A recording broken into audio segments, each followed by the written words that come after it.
యెహోవాను ఎవరు స్తుతించాలంట? యెహోవాను స్తుతించుడి. చదువమ్మా. యెహోవా యందు భయభక్తులు గలవాడు, ఆయన ఆజ్ఞలను బట్టి అధికముగా ఆనందించువాడు ధన్యుడు. దేవుని నామానికి స్తోత్రం కలుగును గాక. ఎవరు ఆనందిస్తారు? ఆయన యందు భయభక్తులు కలిగిన వారు ఆనందించి ధన్యులవుతారు. 9వ వాక్యాన్ని.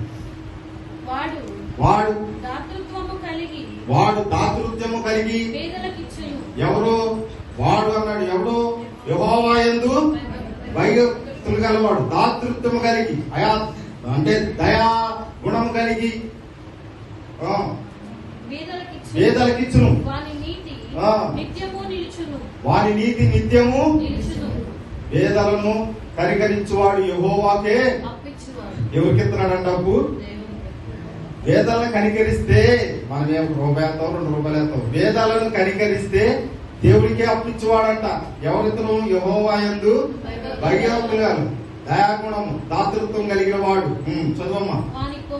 వాని కొమ్ము ఏమవుతంట? వాని కొమ్ము ఘనత నుండి హెచ్చింపబడును.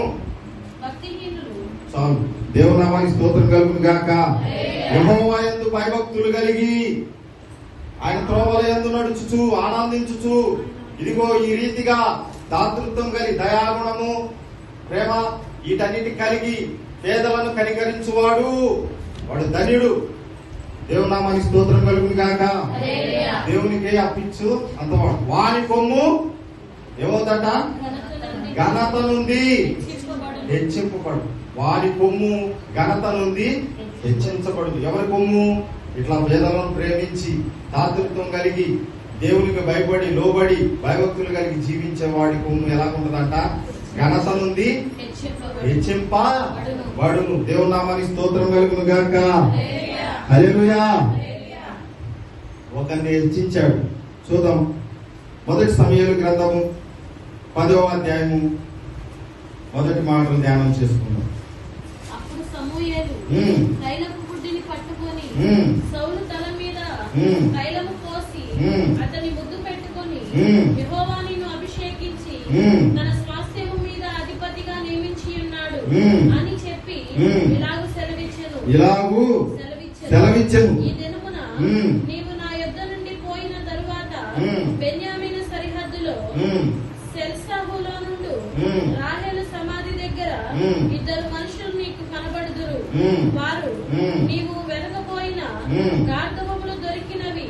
నీ తండ్రి తన గార్ధబముల కొరకు చింతింపక నా కుమారుని కనుగొనుటకై నేనేమి చేతునని నీ కొరకు విచారించుచున్నాడని చెప్పుదురు. దేవుని నామానికి స్తోత్రం కలుగును గాక. హల్లెలూయా. గాడిదలు పోతే ఏం పోతే? గాడిదలు పోతే ఎత్తుకుంటా పోయాడు. ఎవరైనా? సౌలు. బెన్యామీను గోత్రంలో పుట్టినవాడు. ఇశ్రాయేలు కనిష్ట కుమారుడి గోత్రంలో 12వ గోత్రంలో పుట్టినవాడు. ఏం పోయింది ఈయనకి? గాడిదలు పోతే ఎత్తుకుంటాకి పోతే, ఇదిగో దైవజనుడు ప్రవక్త అతనికి ఎదురుపడి, దేవుడు నన్ను నిన్ను అభిషేకించమని చెప్పాడు కనుక దేవుని అభిషేకం నీ మీద ఉంది కనుక అని బుడ్డిలో తైలం తీసి అతన్ని తల మీద పోసి అభిషేకించాడు. అంటే హెచ్చించాడు. ఇశ్రాయేలీయుల మీదుగా అధిపతిగా, తన స్వాస్థ్యం అంతటి మీద దేవుడు అతనిని అధిపతిగా చేసి ఉన్నాడు. దేవుని నామానికి స్తోత్రం కలుగును గాక. హల్లెలూయా. ఉదయకాల సమయంలో ప్రియమైన దేవుని బిడ్డలారా, ఎంతగా చేస్తే దేవుని యందు భయభక్తులు నిలిపాడా అంటే నిలపల. హెచ్చించిన ఖ్యాతిని, ఘనతను, మొత్తాన్ని కూడా పోగొట్టుకున్న స్థితికి వచ్చేసాడు. ఎవరైనా? ఇశ్రాయేలీయుల మొదటి రాజు సౌలు రాజు. దేవుని నామానికి స్తోత్రం కలుగును గాక.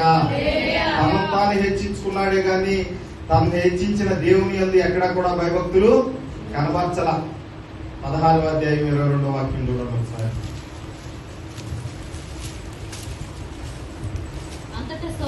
అంతటా సౌలు నా అనుగ్రహము పొందెను గనుక అతడు నా సముఖమందు సేవ చేయుటకు ఒప్పుకొనుమని 15:22 చదవండి. అందుకు సమూయేలు తాను సెలవిచ్చిన ఆజ్ఞను ఒకడు గైకొనుట వలన యెహోవా సంతోషించినట్లు ఒకడు దహన బలులను అర్పించుట వలన ఆయన సంతోషించునా ఆలోచించుము. బలులు అర్పించుట కంటే ఆజ్ఞను గైకొనుట, పొటేళ్ల పువ్వులు అర్పించుట కంటే మాట వినుట శ్రేష్టం. ఏం చేయాలి ఇప్పుడు? బలులు అర్పించుట కంటే, పువ్వు అర్పించుట కంటే ఏం చేయాలంట? మాట ఎంతమంటే యెహోవా యందు భయభక్తులు కలిగిన వాడు, దాతృత్వం కలిగిన వాడు, పేదలను కనికరించేవాడు, దేవుని పనిలో కొనసాగేవాడు, దేవుని మాటకు లోబడేవాడు. సౌలును ఇశ్రాయేలీయుల జనాంగం మీద అధిపతిగా నియమిస్తే దేవుని మాట వినలేక దేవుడు చెప్పింది చేయాలి, సొంత పనంతటిని కూడా చేసుకొని పోయాడు. అప్పుడు ఏ వ్యక్తి అయితే అభిషేకించాడో ఆ వ్యక్తి మాట్లాడుతున్నాడు, సౌలా రాజా, ఇదిగో ఒకడు బలి అర్పించుట కంటేను, దహన బలి అర్పించుట కంటే దేవుడు సంతోషిస్తాడు వాటిలో. మాట వినుట వలన ఆయన సంతోషించే, ఆజ్ఞను గైకొనుట వలన సంతోషించే దేవుడై ఉన్నాడు. దేవుని నామానికి స్తోత్రం కలుగును గాక. హల్లెలూయా. అతని కొమ్ము హెచ్చించును, ఖ్యాతి నొందును, ఘనత నొందును అని రాయబడింది. కానీ దీన్ని అతను నిలుపుకోలేక పోతున్నాడు. ఉదయకాల సమయంలో ప్రియమైన దేవుని బిడ్డలారా, దేవుని వాక్యం మనతో మాట్లాడుతుంది. దేవుడు మనకి ఎన్నో ఇచ్చాడు, కానీ దాన్ని నిలబెట్టుకునే స్థితిని కూడా మనకే ఇచ్చాడు. మనమే పోగొట్టుకుంటున్నాం దాన్ని. ప్రతిదినం, అనుదినం, అనుక్షణం కూడా దేవుడిచ్చిన దాన్ని కాపాడుకున్నటకు ఆయన అడగాలి. సొలొమోను గారు అడిగాడు, అయ్యా ఇంతగా విస్తరించిన ఈ ప్రజను, ఈ జనాంగాన్ని పరిపాలించుటకు, ఏలుటకు నేనే పాటి వాడను, నా వయసు చాలదు, నా జ్ఞానము సరిపోదు గనక నాకు జ్ఞానమును దయచేయని ఆయన అని అడిగాడు. దేవునామానికి స్తోత్రం కలుగును గాక. హల్లెలూయా. ఎందుకనగంటే బుద్ధి జ్ఞానముల సర్వ సంపద. ఒక్కోసారి బుద్ధి లేక పడిపోతాం. హెచ్చించిన స్థితి నుండి కిందకి పడిపోతాం. ఎందుకనంటే మన బుద్ధి సరిగ్గా పనిచేయట్లేదు, అంటే దేవునికి లోబడే స్థితిలో లేవు. హృదయంలో గర్వం వచ్చేసిందేమో. ఎప్పుడు మెలుకోకుండా ప్రార్థన చేయాలి. నా స్థితి ఏంటి ప్రభు? హెచ్చించినా నా స్థితి ఏంటి? తక్కువలో ఉన్నా నా స్థితి ఏంటని నువ్వు ప్రార్థన చేస్తే, ఇదిగో దేవుడిచ్చిన దానిని మనకు కలిగినంతటిలో కూడా దేవుడు దాన్ని కాపాడి మనలను స్థిరముగా భద్రంగా ఉంచే దేవుడై ఉన్నాడు. దేవునామానికి స్తోత్రం కలుగును గాక. హల్లెలూయా. యెహోవా యందు భయభక్తులు గలవాడు, వాని కొమ్ము హెచ్చించబడును, ఖ్యాతి నొందును, వాడు దాతృత్వం కలిగి పేదలను కనికరించును. వాడు పేరు అన్నిటికీ కూడా తక్కువ కానే కాదు. ఎప్పుడు మనము దేవుని దృష్టిలో ఉండి ఆయన మాట, ఆజ్ఞను గైకొనినప్పుడు. దేవునామానికి స్తోత్రం కలుగును గాక. హల్లెలూయా. 16-11 నుంచి చదువు. నీ కుమారులందరూ ఇక్కడ ఉన్నారా అని యెషయి అడుగగా అతడు ఇంకను కడసారి వాడు ఉన్నాడు, అయితే వాడు గొర్రెలను కాయుచున్నాడని చెప్పెను. అందుకు సమూయేలు నీవు వారిని పిలవనంపించుము, చెప్పగా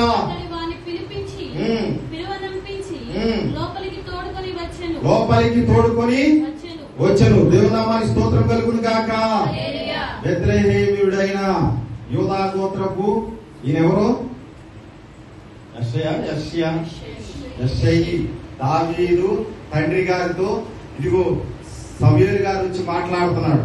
దేవుడు నన్ను పంపించాడయ్యా, నీ కుటుంబంలో నుంచి, నీ కుమారుల నుంచి ఒకళ్ళని అభిషేకించమని చెప్తే 50 కుమారులు వాళ్ళతో వరుసగా నిలబెట్టారు. 7 కూడా ఎంతమందిని నిలబెడితే దేవుడు చూపించట్లా. ఎవరికి? సమూయేలు గారికి చూపించట్లా. ఇంకా ఉన్నారా? ఇంకా ఉన్నాడా? 6 చదవం ఒకసారి పైకి.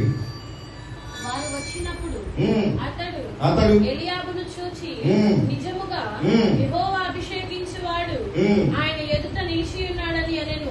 ఎందుకనగా అంటే పెద్ద కుమారుడు, జ్యేష్ఠుడు కదా, నా ప్రథమ ఫలము. ముందు పుట్టినవాడు ఎట్టయినా దృఢంగానే ఉంటాడు, దుడ్డుగానే ఉంటాడు. తండ్రి ఔన్నత్యము, తండ్రి బలమంతా కూడా వాడే పుంజుకుంటాడు. దేవుని నామానికి స్తోత్రం కలుగును గాక. జ్యేష్ఠుడు ఇతను చూసి, ఎలియాబును చూసి, ఓహో ఇషయి కుమారుల్లో దేవుడు అడిగింది ఇతన్నే కావచ్చు అనుకున్నాడంట. ఎవడినా? సమూయేలు అయ్యగారు. దేవుని నామానికి స్తోత్రం కలుగును గాక. అయితే సెలవిచ్చెను, అతని రూపమును అతని ఎత్తుని లక్ష్య పెట్టకుము. మనుషులు లక్ష్య పెట్టు వాటిని యెహోవా లక్ష్య పెట్టడు. దేవుని నామానికి స్తోత్రం కలుగును గాక. హల్లెలూయా.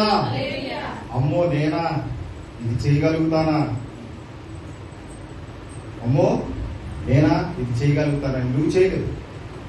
కానీ నిన్ను నడిపించి, నువ్వు ఎవరి యందు భయభక్తులు నిలిపి, నువ్వు రోజు ఎవరికి ప్రార్థన చేసి మొరపెడుతున్నావు, ఆ దేవుడు ఖచ్చితంగా ఆ కార్యాన్ని చేస్తాడు. దేవుని నామానికి స్తోత్రం కలుగును గాక. హల్లెలూయా. ఈ ఉదయకాల సమయంలో ప్రియమైన దేవుని బిడ్డలారా, యెహోవా యందు భయభక్తులు గలవాని కొమ్ము ఖ్యాతి నుండి హెచ్చించబడు. అలా హెచ్చించబడాలి అంటే దేవుని ఆజ్ఞకు, దేవుని మాటకు లోబడాలి. దేవుని నామానికి స్తోత్రం కలుగును గాక. హల్లెలూయా. ఈ ఉదయకాల సమయంలో ప్రియమైన దేవుని బిడ్డలారా, ఒక మాట చదువుకొని ముగించేస్తాం. ఇక్కడ ఇదిగో పెద్ద కుమారుడిని చూపించాడు, ఇతను కాదని చెప్పేశాడు. అయితే ఇందాక చదువు, కిందకి రమ్మ 12 నుంచి. పిలవనంపించి లోపలికి తోడుకొని వచ్చాను. అతడు ఎర్రని వాడును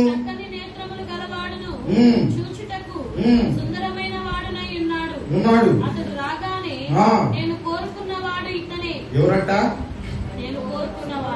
మరి పైన 7 చూపించాడుగా, కోరుకోలేదా? బాగా ఎత్తున్నాడంట. ఇంకా ఒడ్డు పొడుగు జట్టకున్నాడంట, నాలాగా సురేష్ లాగా. ఎందుకు పనికిరావే ఉన్నాయి.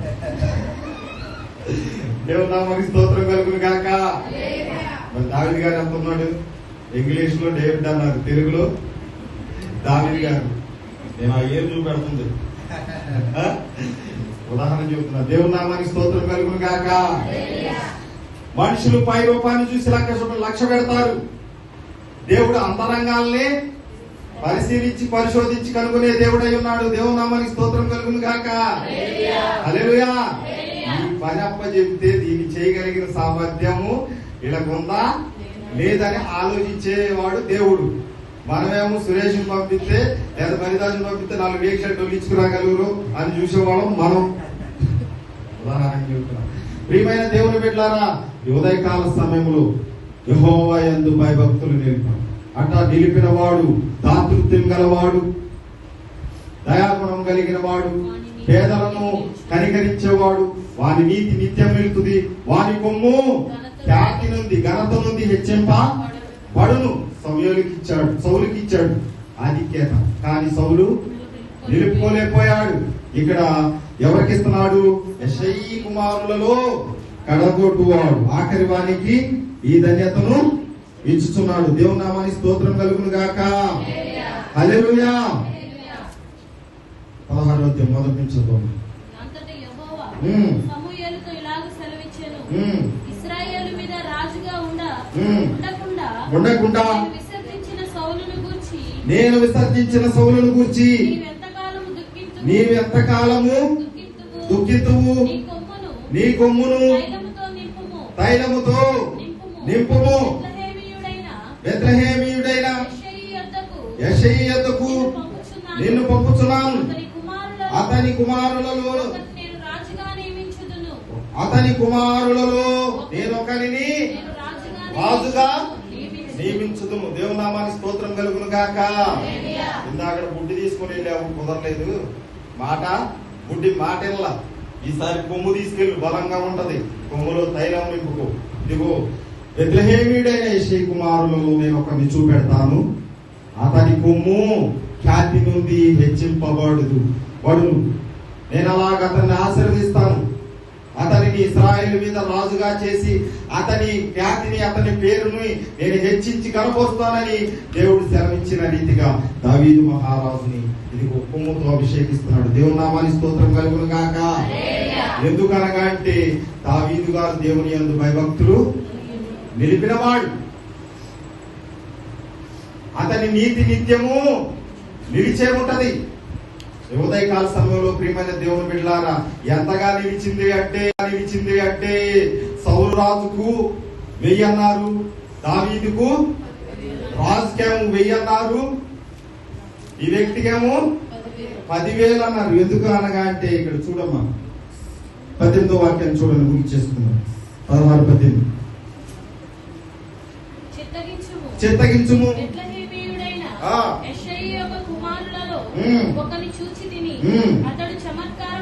అతడు చమత్కారముగా వాయింపగలడు.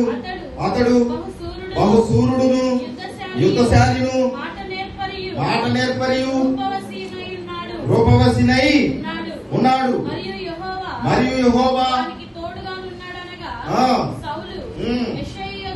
దూతలను పంపి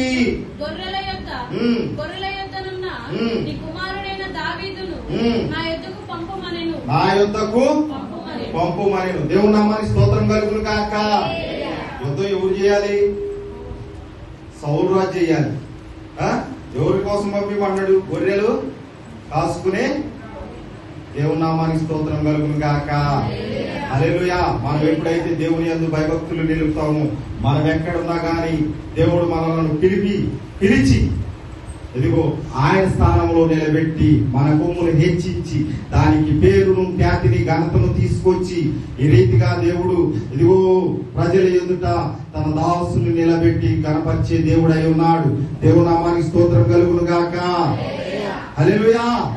అలాగున మన కుమారులు కుమార్తెలను దేవుడు హెచ్చించి ఖ్యాతినిచ్చి నిలబెట్టును గాక. ఈ కొద్ది మాటలు దేవుడు మన విఘ్నులు దీవించి ఆశీర్వదించును గాక. సమయాన్ని అయ్యగారు దేవుని పరిశుద్ధ నామమునకు మహిమ కలుగును గాక. హల్లెలూయా.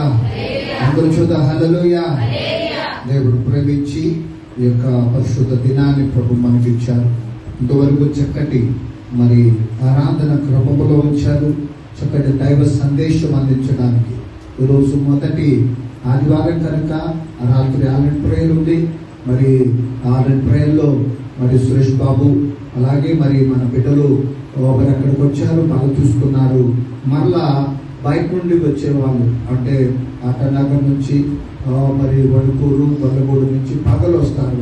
వాళ్ళకి పళ్ళ ఇచ్చే టయానికి లేట్ అయింది. ఇప్పుడు మరి అది ముగించుకొని వచ్చేసరికి ఆయనను దేవుడు తన పరిచర్యలో మరి హరిదాస్ గారు నిలబెట్టి ఇంకా ఎదురు చూస్తున్నారేమో ఇంకా అని అనుకుంటుండగా వాక్య ప్రకటన జరిగించారు. దేవునికి మహిమ కలుగును గాక. గట్టిగా చూద్దామా. హల్లెలూయా. హల్లెలూయా.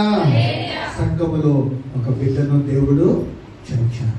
దేవుడు ఆయన ఎప్పుడు ఎక్కడ ఏమి చేయాలో ఆయనకే తెలుసు. మరి నమ్మణిము గారు, సునంద్రి గారు తన కుటుంబం పక్షాన సంఘం అందరూ ప్రార్థన చేద్దాం. సురేష్ బాబు నిలబడి సురేష్ బాబు దేవుని సన్నిధిలో నడిచి తనకు ఉన్నతమైన దేవుని పరిచర్యలో ఒక మరి భాగస్వామ్యం దేవుడు ఉంచి ముందుకు నడిపించారు. పరిచర్యలో తోడ్పడ ఇవన్నిటిలో ప్రభు తోడేవుడిని నడిపించుగాక. కాబట్టి ఈ విషయాలలో ప్రభు సహాయం చేస్తారు. మరి ఒక చిన్న సాక్ష్యాన్ని చెప్పవయ్యా. నేను ఆన్లైన్ ప్రేయర్ చెబుతాను కనుక ఆయన మొదటి ఆన్లైన్ ప్రేయర్ మనకి చేద్దాము. ఆన్లైన్ ప్రేయర్లో అప్పుడు చూద్దాం. అప్పుడు మరి సాక్ష్యాన్ని మనం విన్నాం. దేవునికి స్తోత్రం. అలాగే మరి ఉదయ్ బాబు కూడా, ఉదయ్ గారు కూడా హైదరాబాద్ వెళ్ళి వచ్చారు. మరి దేవుడు అన్ని చేస్తారు. చెప్పారా? అవును చెప్పారా? వేడే చేస్తాడు. ఆయనకి అసాధ్యమైనది ఆయన చేస్తాడు. కాబట్టి బయట ఎండలో కూర్చున్న వాడి అనిల్ బాబుతో కూడా అన్నా, నువ్వు ఎండలో కూర్చున్నావయ్యా, ఎండ కూడా వస్తుంది, పరలోకమందున్న తండ్రి నేను చూస్తాడు, నీకు నా కొడుకు ఎండలో కూర్చున్నాడా అని నీ కొడుకుని తడిపోయా అన్న. దేవునికి స్తోత్రం. హల్లెలూయా. గట్టిగా హల్లెలూయా. కాబట్టి దేవుడు ఎవరు ఎంత కష్టపడుతున్నారు ఆయన వదిలిపెట్టడం, అంత ప్రతిఫలం, ఎక్కువ ప్రతిఫలం, ఎక్కువ మేలులతో నింపే దేవుడు. అంతే. ఆయన సన్నిధిలో నేను పరిగెత్తితే చాలు, దేవుడు కార్యం చేస్తాడు. నిజంగా మరి ఒక వాక్యాన్ని మనం చదువుకున్నాం. 112వ కీర్తనలో మరి ఆరాధన కీర్తన అని నేను విన్నాను. మొదటి మాట మనం ఒకసారి చదువుతాం. నేను ప్రసంగానికి వెళ్ళలేదు కానీ 2 మాటలు చెప్పి ముగించేస్తా. ఈరోజు ప్రసంగం చాలు మీకు. దేవునికి స్తోత్రం. అనుషాకేనా? చదువుదాం.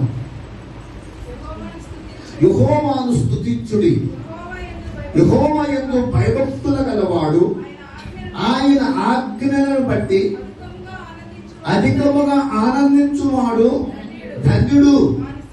వారి సంతతి వారు భూమి మీద బలవంతులగుదురు, యథార్థవంతులు వంశము వారు. దేవునికి స్తోత్రం చూడ. హల్లెలూయా.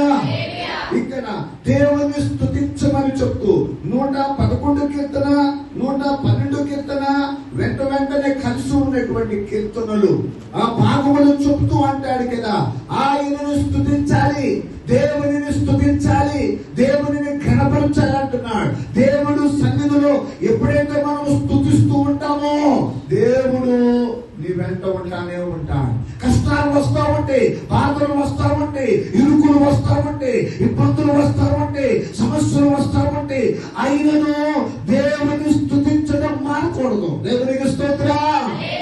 పౌలు శీల కూడా వారు రక్తాలు కారుతూ ఉండగా, చేతులకు సంఖ్యలు వేసి ఉండగా, కాళ్ళకు పొట్టు వేసి ఉండగా, వారు ఖైదీలుగా సరసాలలో వేస్తే వారు అర్ధరాత్రి వేళ పాటలు పాడుతూ దేవుని స్తుతిస్తూ ఉన్నారు, ప్రార్థనలు చేస్తూ ఉన్నారు. అద్భుతమైన దేవుడు, ఆశ్చర్యాలు జరిగించే దేవుడు, గొప్ప కార్యాలు చేసే దేవుడు ఆ యొక్క సరసాల పునాదులను అదిరేటట్టు చేశాడు. దేవునికి స్తోత్రం.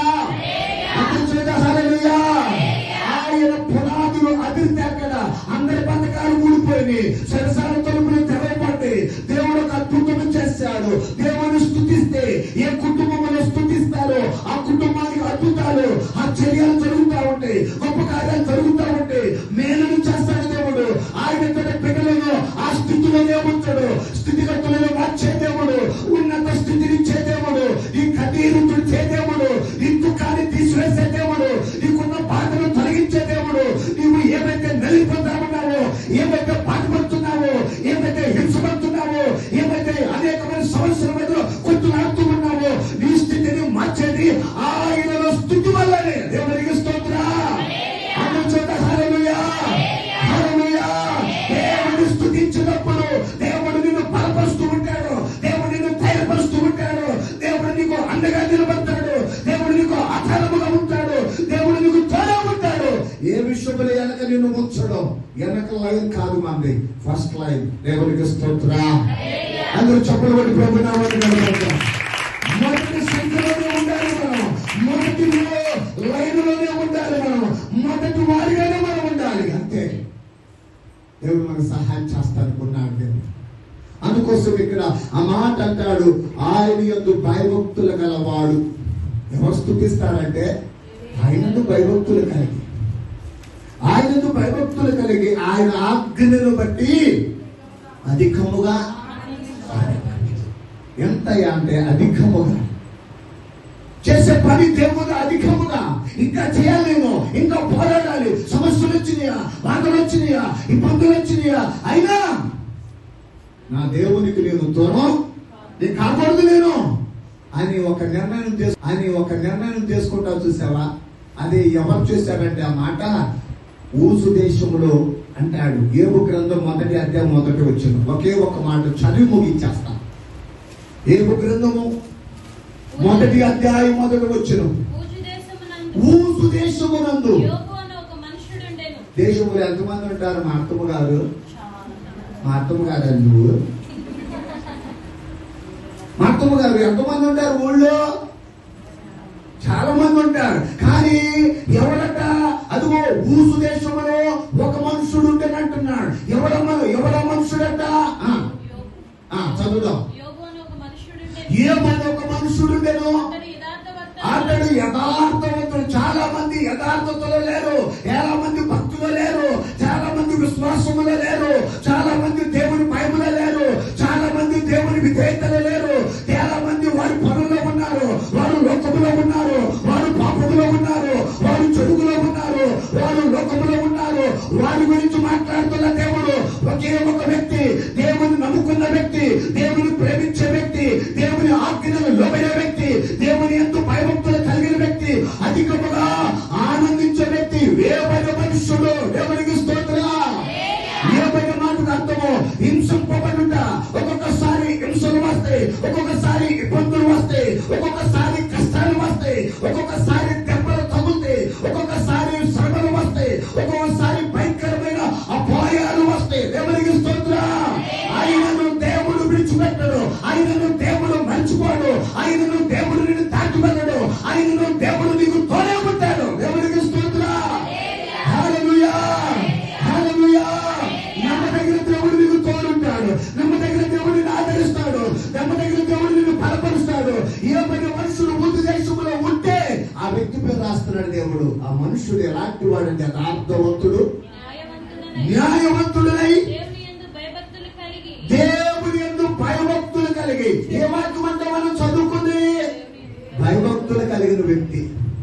ఈరోజు మనలో పడి ఏం చూస్తాడంటే, నీలో, నాలో, మనలో ఏం చూస్తాడంటే ఆ వ్యక్తి అంటే భయభక్తులు కలిగినాడు. చెప్పుకోవచ్చండి, ఆ పిల్లాడు భయభక్తులు కలిగినాడు, ఆ పిల్లలు భయభక్తులు, నా కుటుంబంలో భయభక్తులు, దేవుడు అంటే భయం అంటాడు. అది కావాలి మనకి. ఆ భయభక్తులు కలిగిన వ్యక్తి ఏపట అనుకో. అతడు ఆ భయభక్తులు కలిగి ఉండి చెడుతనమును విసర్జించిన వాడు. చెడుతనం వస్తుందా? రాదా? ఎక్కడికి వస్తుంది. ఆయన ఏం చేశారంట? విసర్జించును అంటే నాకొద్ది, నాకొద్ది, ఈ చెడు నాకు వద్దు, ఈ పాపము నాకు వద్దు, ఈ లోకము నాకు వద్దు, ఈ యొక్క అవిధేయత నాకు వద్దు, ఈ హాని నాకు వద్దు అని ప్రత్యేకంగా ఉన్నవాడు. దేవునికి స్తోత్రం. చెరువులో తామర యొక్క ఆకు, తామర ఆకు లోపల ఉంటది. కానీ ఆ తామర ఆకు ఏంటంటే 24 గంటలు దానిలో ఉన్నా, అన్ని సంవత్సరాలు దానిలో ఉన్న నీళ్ళు అట్లా పోయిగానే అది యాక్సెప్ట్ చేయదు. నీళ్ళు తీసుకోదని ఏం చేస్తుంది? అది నీళ్ళు తీసుకోదు, కిందకంటే వదిలేస్తూ వెళ్ళిపోతుంది. దాని గుణం ఏంటి? నీటిలో ఉంటది కానీ నీటిని అది యాక్సెప్ట్ చేయదు, దాన్ని తీసుకోదు. మనము లోకములో ఉంటాము, మనుషుల మధ్యలో ఉంటాము, కానీ పాపము జోలికి మనం వెళ్ళకూడదు అంటాడు దేవుడు. దేవునికి స్తోత్రం. హల్లెలూయా. అలాంటి వ్యక్తి ఎవరయ్యా అంటే యోబు మనుషుడు. ఊసు దేశంలో తూర్పు దిక్కున 4 దిక్కులు ఉంటాయి మనకి. ఉత్తరం, దక్షిణం, తూర్పు. ఈ బొచ్చుగండి నాకు చాలా చెప్పిస్తున్నారు. ఈ 4 దిక్కులో ఒక దిక్కు అంతా ఆయన ఉండాడు. ఎందుకని?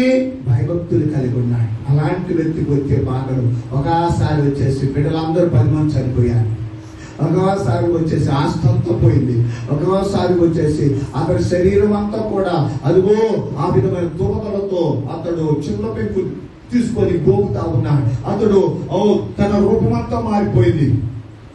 ఏపు కంట 3 స్నేహితులు ఉన్నారు, చూద్దామని వచ్చారట. 7 రోజులు మాట్లాడలేదంట, అట్టనే కూర్చున్నారంట. ఆయన అట్ట కూర్చుంటే ఈయన కూర్చున్నారు. కారణం ఏంటో తెలుసా? మేము అనుకున్న ఏదైనా ఇంకొక వ్యక్తి మా ఏబైతే అట్ట చేయలే అనుకుంటా అనుకుంటా అనుకుంటా ఉండి 1 రోజు గడిచి, 2 రోజులు గడిచి, 3 రోజులు గడిచి 7 రోజుల వరకు అట్టనే కూర్చున్నారట. అప్పుడు లేచి వచ్చారట, ఇది దేవుడు అన్యాయస్తుడు కాదు, మీలోనే ఏదో తప్పు ఉందయ్యా అంట. అలాగను వాదిస్తా మొదటి అధ్యాయం 2వ అధ్యాయం నుంచి తీసుకొచ్చి 42 దాకా వాదిస్తానే ఉన్నారు. నమ్ముతారా? నమ్మరాయా? ఆయన అంటాడు కదా, నేనేం పాపం చేయలేదయ్యా, నేనేం దోషం చేయలేదయ్యా, ఎవరు కానీ చేయలేదంటే ఆయన ఈయన ఏమంటాడు, ఆ స్నేహితులు అంటారు నువ్వు చేయకపోతే దేవుడు అన్యాయస్తుడా, దేవుడు ఏమన్నా ఆయన ఏమన్నా అన్యాయం చేస్తాడా, ఎందుకు శిక్ష చేశాడు నీకు, ఎందుకు బాధ పెట్టాడు నీకు, ఎందుకు బిడ్డలకు ఎట్లా చేశాడు, అది శరీరం అంత ఎట్లా అయిపోయిందని అంటారు. ఈ వాదన, ఈ వాదనలు నలిపోతా ఉండగా దేవుడిని చెప్పుకుంటూ ఉండగా 42 10 వచనంలో వచ్చేసరికి మరియు యోబు ఎంత చేస్తే వాళ్ళ కోసం ప్రార్థన చేస్తాడంట. ఎంత చేసినా వాళ్ళ కోసం ఎట్ట చేస్తావయ్యా అనొచ్చు. అసలుకి ఎంత చేస్తే ఎట్ట చేస్తావయ్యా, వాళ్ళు దోషం చేశారయ్యా, వాళ్ళు చెడు చేశారయ్యా, వాళ్ళు అన్యాయం చేశారయ్యా, అయినా వాళ్ళ కోసం ప్రార్థన ఎట్ట చేస్తామంటాం. కానీ ఏం చేశాడు? ఈ ప్రార్థన దేవునికి ఇష్టమైంది, ఈ మనవి దేవునికి ఇష్టమైంది. అతడు భయభక్తులు కలిగిన వాడు నిరూపించుకున్నాడు. అందుకోసం ఏమన్నాడట, యెహోవా అతనికి క్షేమస్థితిని మరలా. దేవునికి స్తోత్రం చేత హల్లెలూయా. ఏమైతే పోగొట్టుకున్నాడో, ఆస్తిని పోగొట్టుకున్నాడో, అందరిని పోగొట్టుకున్నాడో, బిడ్డలను పోగొట్టుకున్నాడో, కుటుంబాలను పోగొట్టుకున్నాడో, ఈ స్థితిగతులను పోగొట్టుకున్నాడో, తిరిగి ఇచ్చే దేవుడు ఆయన. దేవునికి స్తోత్రం. ఆయన ఇచ్చేదట అలాగున క్షేమస్థితి. ఈ యొక్క ఉదయకాలమున ఈ పరిశుద్ధ దేవుని సన్నిధిలో నీవు నేను భయభక్తులు కలిగి ఉంటే క్షేమస్థితి ఉన్నది, ఉన్నత స్థితి ఉన్నది, ఉన్నతమైన జీవితం ఉన్నది, ఉన్నతమైన మేలులు ఉన్నాయి. నీ కోసము నా కోసము దేవుడు దాచిపెట్టాడు. అన్ని ఫలములు దేవుడు ఇచ్చునుగాక, అన్ని దీవెనతో మనలను ఆయన నింపునుగాక. ఈ మాట ప్రభు మన వెనుకలలో దీవించి ఆశీర్వదించునుగాక.